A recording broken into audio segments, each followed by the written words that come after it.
Welcome to the Banker Lamp. Please enjoy the video. In this video, I will explain how to play The Sims 4 on PlayStation 5 for beginners. First, ensure your game is fully installed and updated to the latest version.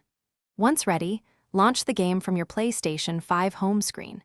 Use the left analog stick to move your cursor and the X button to select options on the main menu. To start your adventure, simply choose New Game and prepare to create your very first Sim household. It's a straightforward process to dive right in.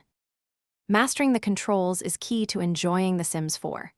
Use the right analog stick to effortlessly rotate your camera, giving you a full 360-degree view of your Sims and their surroundings. To switch between playing with your Sims and building their dream home, simply press the L3 button.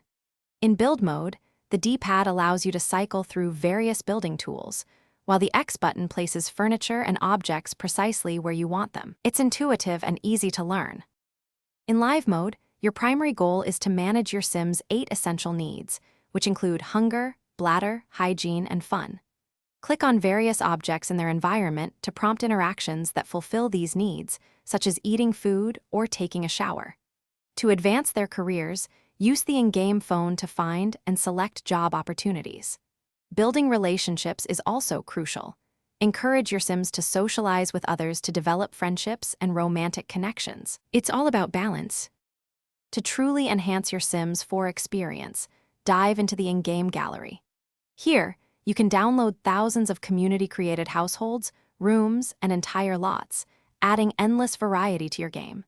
Consider exploring the PlayStation Store for various expansion packs and game packs, which introduce new gameplay features, worlds, and items. Don't forget to experiment with different aspirations and traits when creating Sims to give them unique personalities. Always remember to save your game frequently to protect your hard work.